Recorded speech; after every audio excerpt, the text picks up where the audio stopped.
Muy buenos días, amados en el Señor. Dios les bendiga en esta mañana.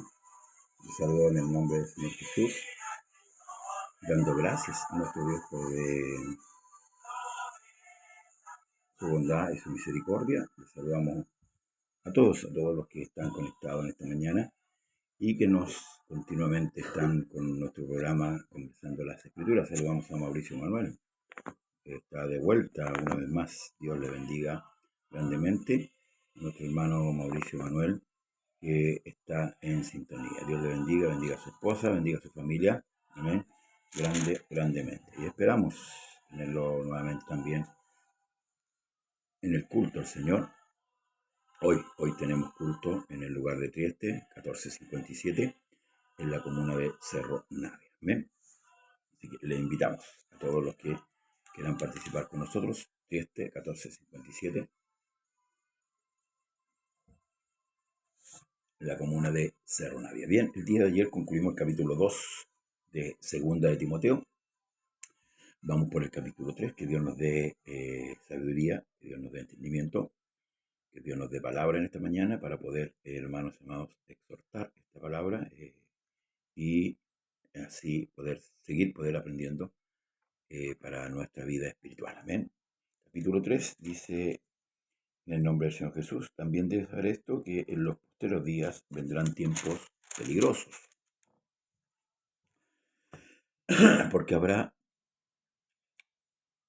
hombres amadores de sí mismo, avaros, vanagloriosos, soberbios, blasfemos, desobedientes a los padres, ingratos, impíos, sin afecto natural, implacables, calumniadores, intemperantes, crueles, aborrecedores de lo bueno, traidores, impetuosos, infatuados, amadores de los deleites más que de Dios, que tendrán apariencia de piedad, pero negarán la eficacia de ella.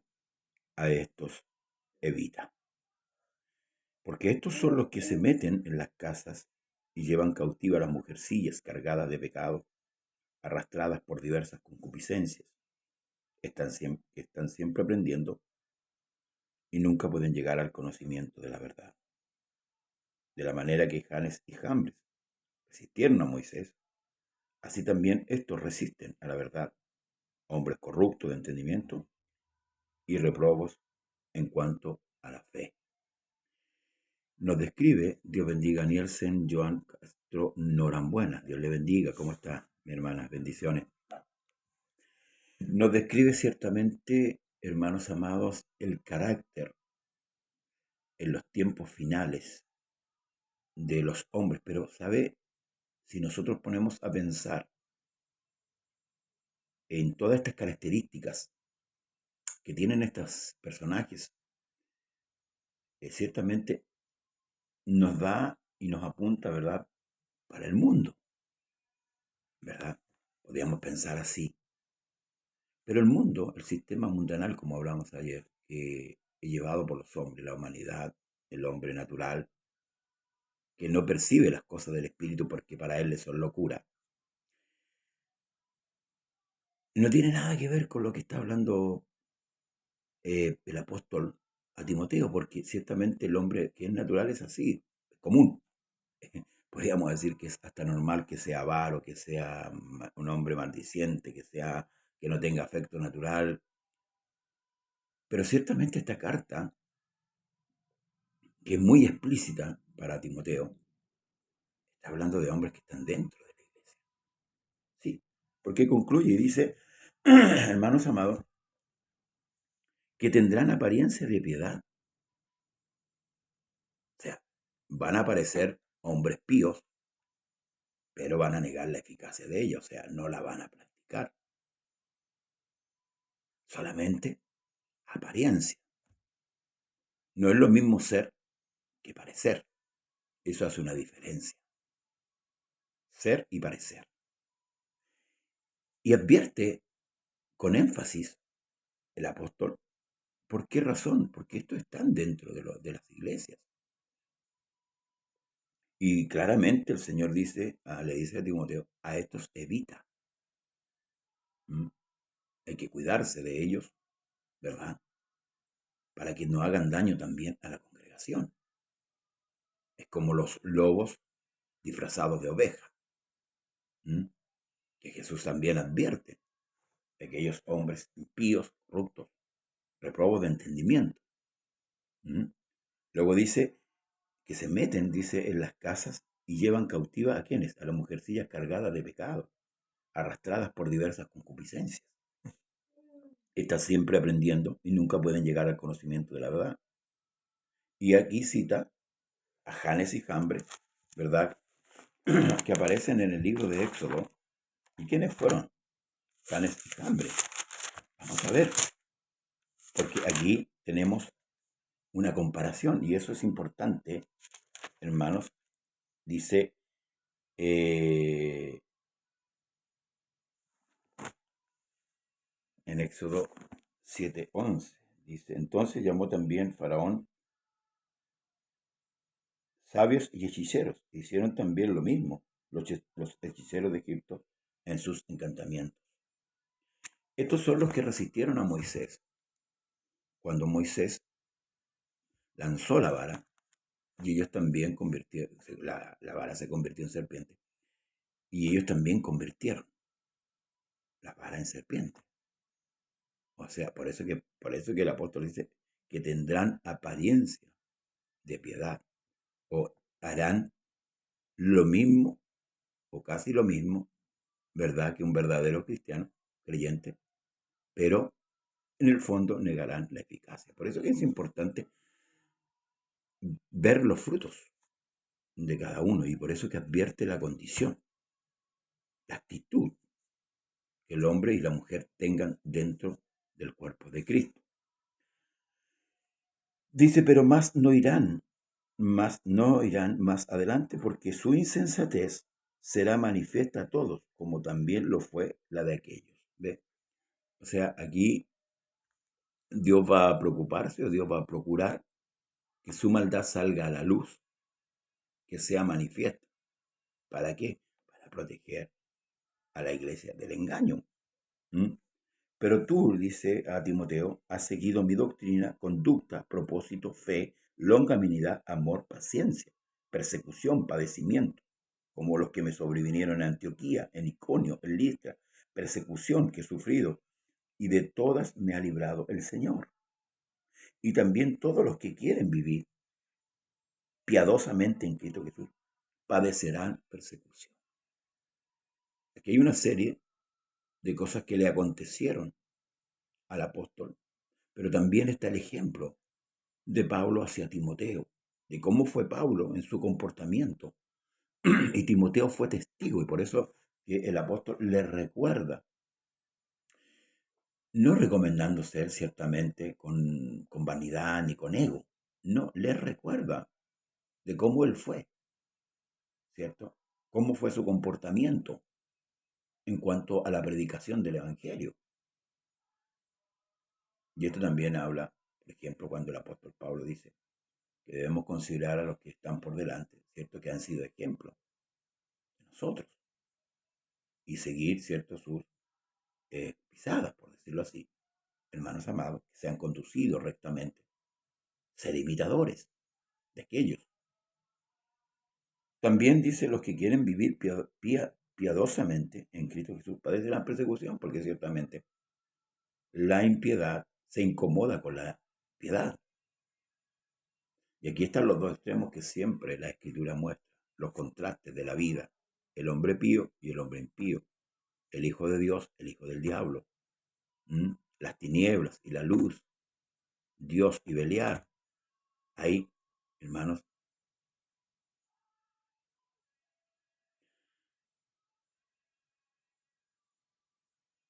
explicamos, gracias por su pregunta, explicamos el por qué es importante acudir a los cultos. Aquí hay dos cosas que nos recomienda la Escritura, y esto te lo voy a dar a conocer. En el libro de Efesios, voy a leer un poquito, y aunque tal vez me voy a apartar un poco del tema, pero no quiero dejarla con la pregunta ahí en su corazón.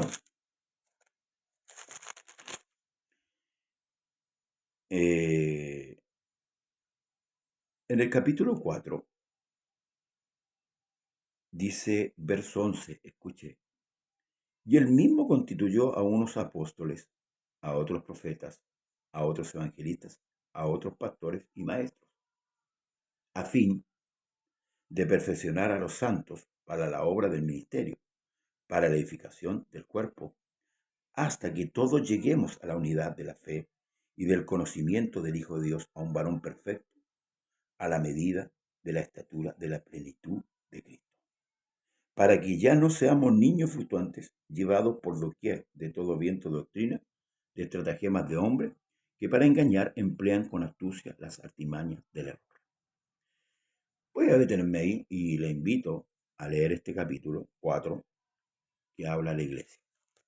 ¿Por qué son constituidos los pastores, los maestros, los evangelistas? ¿Por qué Dios los llama, los constituye? Tiene un fin, perfeccionar a los santos. Y eso no se encuentra en la casa. Un pastor no está continuamente en su casa, en la suya. Sí, en la de él, por supuesto. Entonces, ¿por qué es importante ir a la iglesia o necesario acudir? Pero aquí se contrastan dos cosas. El que está ministrando tiene que estar apto. Y hay una serie de requisitos, y el otro día lo pasamos en la primera carta, para el pastorado, para el diácono. Deben cumplir ciertos requisitos. ¿Por qué razón? Porque la labor que cumplimos nosotros como ministros de Dios es perfeccionar a los santos.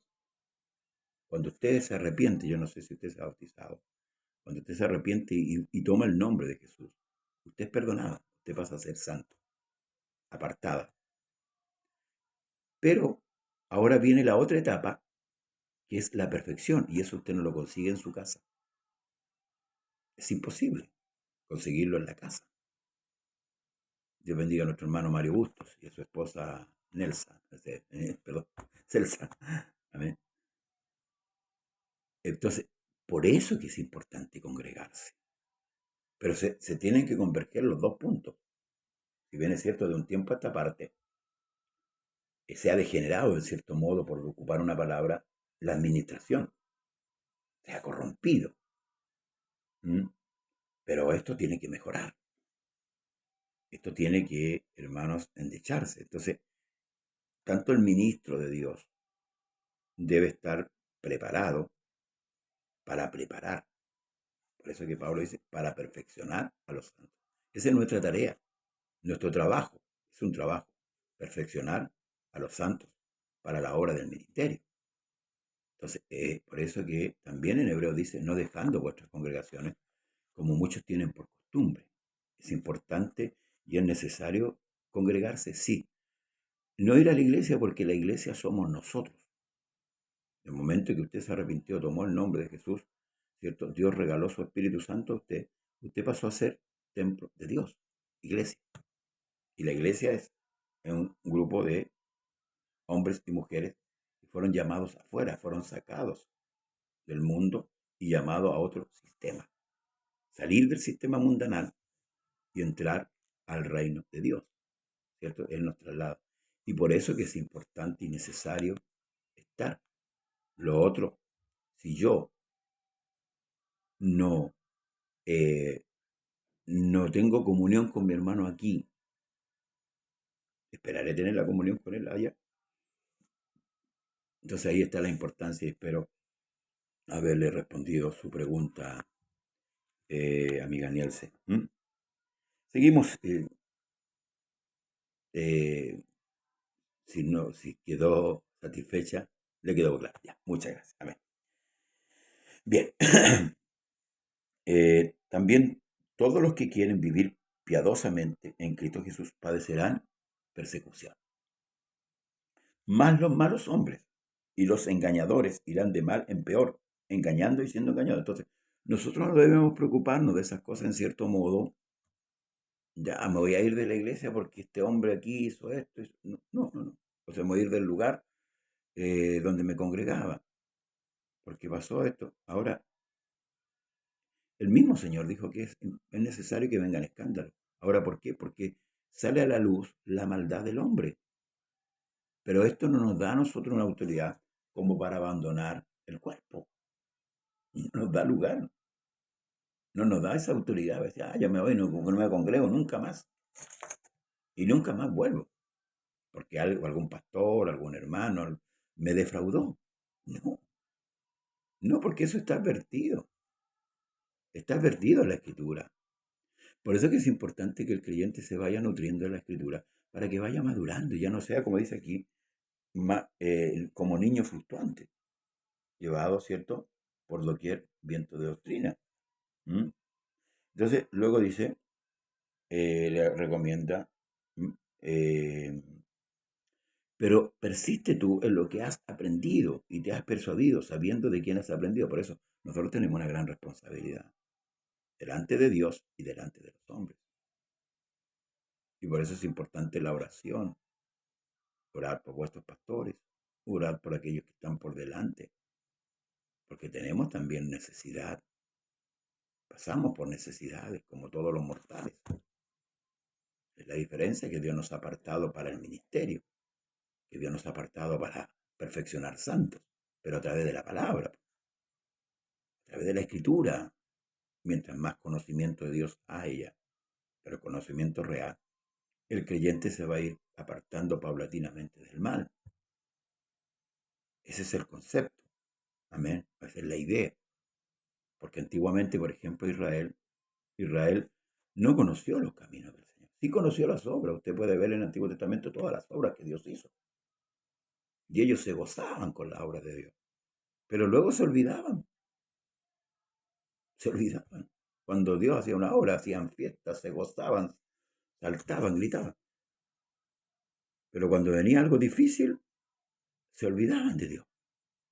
Y acudían a los ídolos, acudían a la imagen. ¿Por qué? Porque la palabra estaba afuera. La ley estaba escrita en piedra, ¿verdad? Pero hoy día es diferente en la iglesia. Por medio de su espíritu, el Señor escribe su palabra en su corazón. Por eso dice, pondré mi palabra en la mente y en sus corazones. Así como, por ejemplo, los fanáticos del fútbol, ¿verdad? Un ejemplo.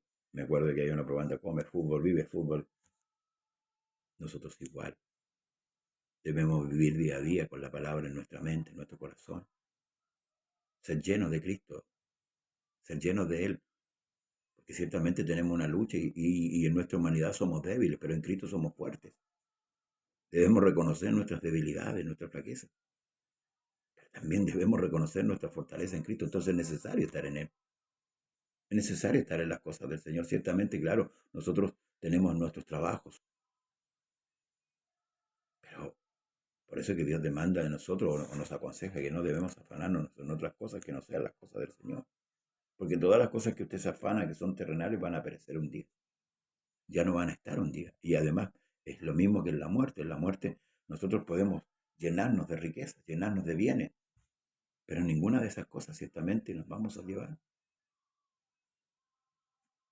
Desnudo venimos a esta tierra y desnudo tenemos que tornar. Y por eso que el Señor nos advierte de estas cosas. Que no sea que nos afanemos, como el rico, por ejemplo, que dijo, ¿qué haré? Ah, ya sé. Agrandó los graneros, ¿verdad? Los llenó, se afanó ahí. Y la muerte vino por la noche. Y la voz de Dios le dijo, necio, esta noche viene por tu alma. Y lo que has guardado, ¿de quién será?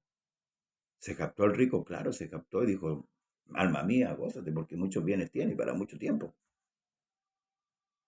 Entonces debemos vivir con sabiduría. El día a día debemos vivir con sabiduría. ¿Y dónde está la verdadera sabiduría? La sabiduría terrenal es animal y diabólica. Pero la sabiduría de Dios es del cielo, es benigna, como dice Santiago, es perfecta. Entonces, ¿qué nos conviene? ¿Alejarnos de Dios o estar cerca de Dios? Ese es el motivo. De verdad que los que trabajamos nos cansamos muchas veces, pero necesitamos la comunión. Mirad cuán bueno y cuán delicioso es habitar los hermanos juntos en armonía. Y esto no es una normativa que pone la iglesia, que pone, no sé, por la agrupación o la denominación. Es algo que está en la Escritura, que beneficia al creyente. Pero como le dije al principio, mm, está claro que también debe ser recíproco. El ordenamiento en el ministerio debe ser de acuerdo a la Escritura. Un pastor no puede ser un neófito porque va a actuar como un neófito, va a actuar como un ignorante. Un predicador no puede no tener noción real de la Escritura porque va a confundir a todos. Y por eso estamos peleando, por eso estamos luchando. El hombre debe prepararse porque está alimentando la iglesia de Dios, no está alimentando cualquier cosa. Entonces el hombre debe estar claro en la doctrina, donde hoy día en un tiempo donde se ha levantado montones de doctrinas, y esto es lo que Pablo está percibiendo, percibiendo a Timoteo, que en los posteriores días habrá hombres amadores de sí mismos, avaros, vanagloriosos, desobedientes a los padres, infatuados, que tendrán apariencia de piedad, pero negarán la eficacia de ella. ¿Para qué? Para que Timoteo también advierta a la iglesia y para que no nos sorprendamos, hermanos amados. Hoy día en el mundo estamos viendo un brote de violencia tremenda. A mí no me sorprende y no es porque no tenga sensibilidad, es porque la escritura es clara, que los tiempos finales serán como los tiempos de Noé, como los tiempos de Lot.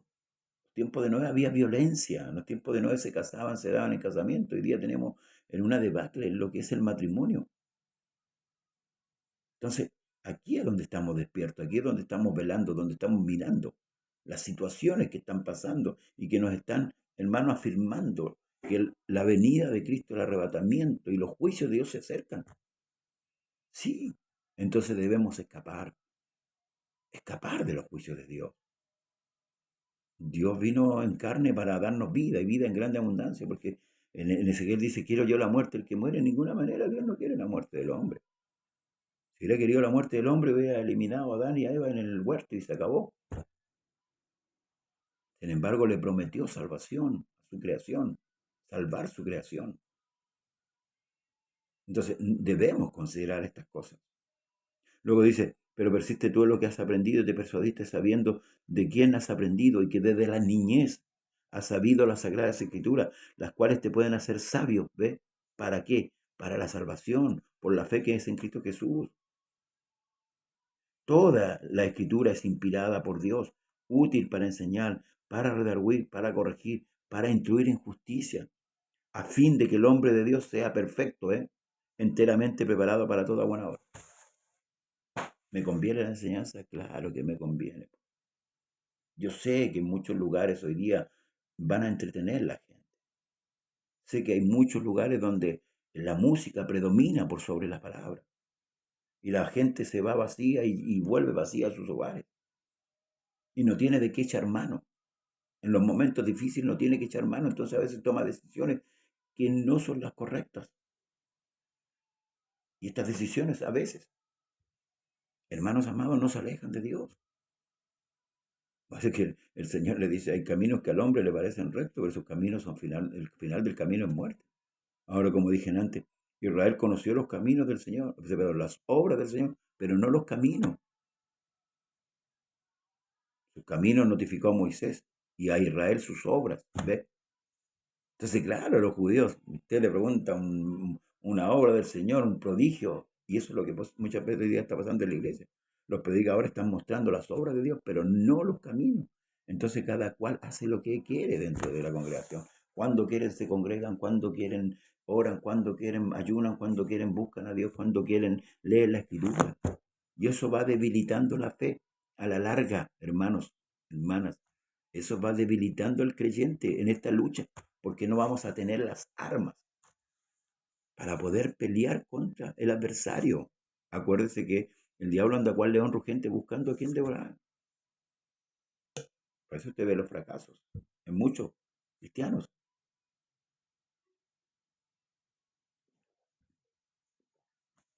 Y es lamentable y es penoso. Debemos apercibirnos. Debemos apercibirnos. La lucha es dura, es cruenta. Satanás no tiene misericordia. Meditemos. ¿Dónde están nuestros hijos? ¿Dónde están nuestros nietos? ¿Dónde estamos nosotros? El salmista David tiene esta expresión y dice, alzaré los ojos a los montes, ¿de dónde vendrá mi socorro? Mi socorro viene de parte del Señor que hizo los cielos y la tierra. Está más que claro, hermanos amados. No podemos tener el sentido religioso. Nosotros venimos de una corriente, hermanos, liviana, el catolicismo,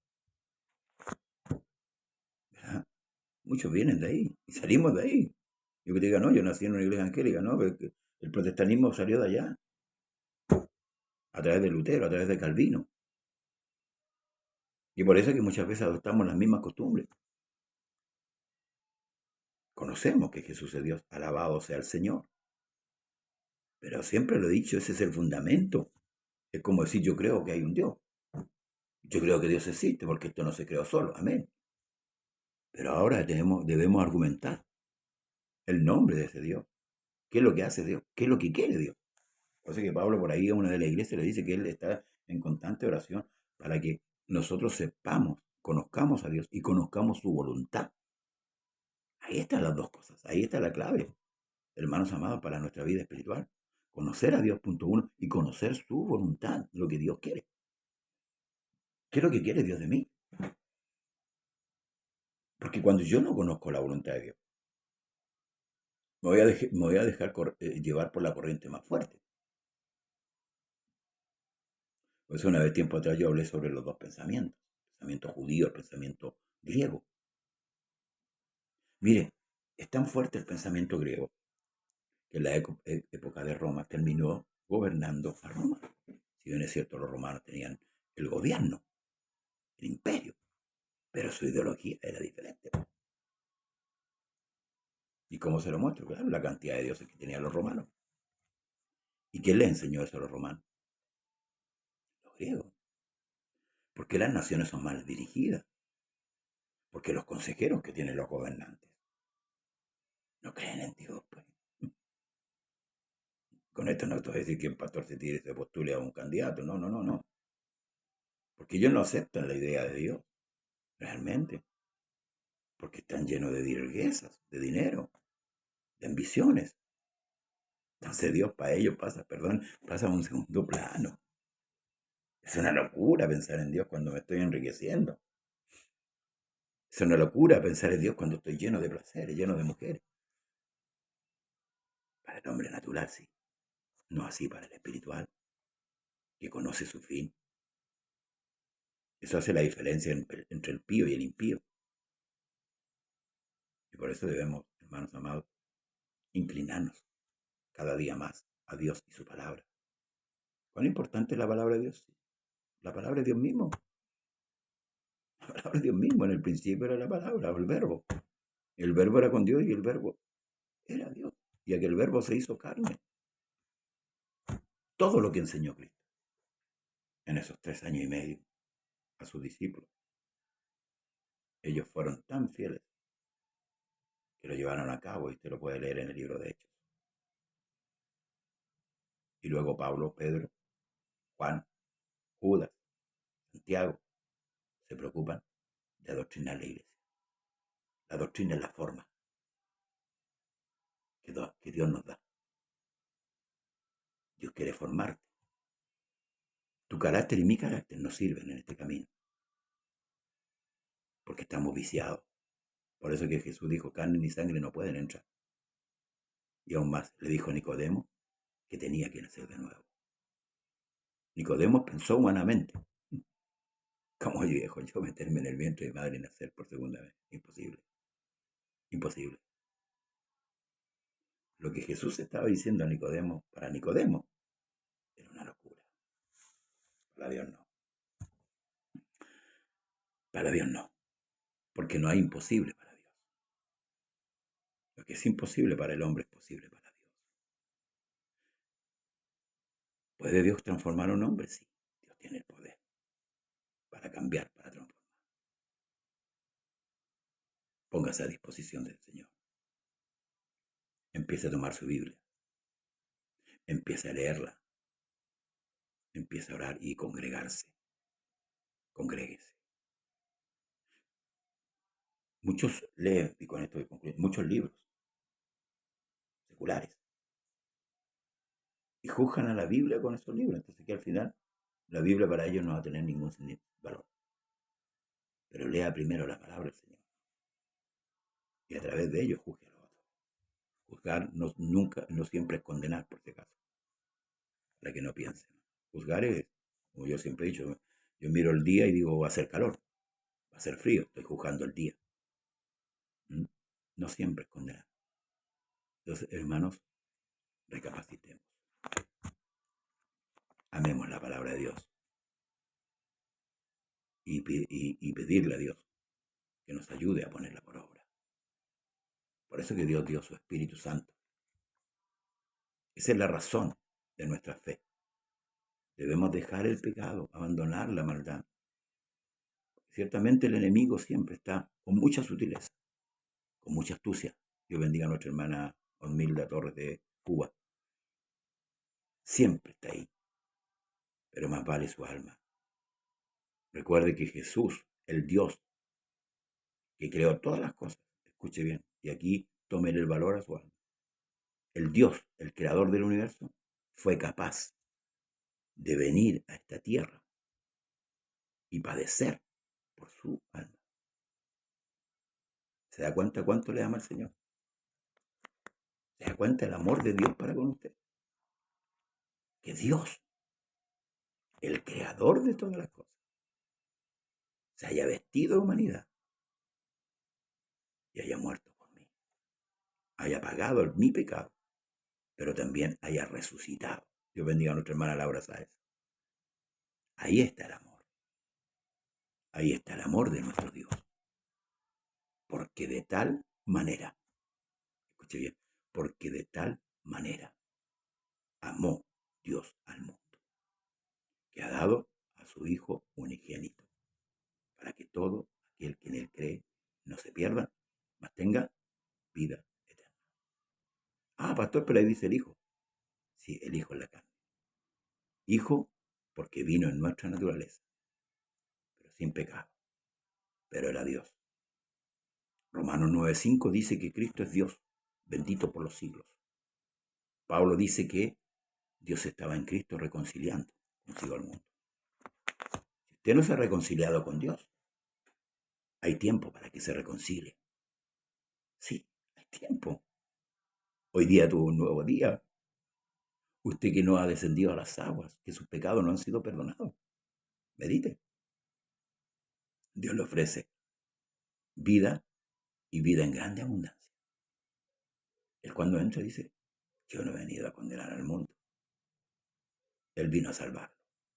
¿Y sabe por qué? Porque el mundo ya está condenado. Él vino a salvarlo. El que en él cree no es condenado. Pero el que no cree ya ha sido condenado. Que Dios le bendiga. Continuamos mañana, si Dios lo permite, con el final, ¿cierto?, de Segunda de Timoteo, capítulo 4.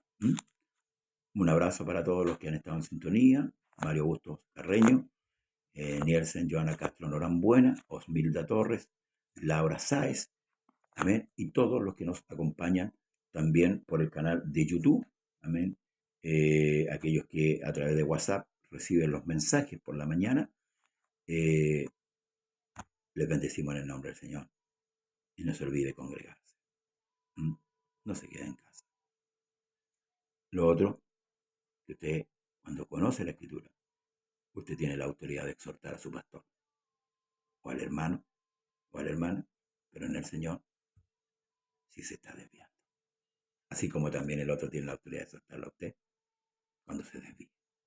Que el Señor le bendiga y será hasta mañana, si Dios así lo permite.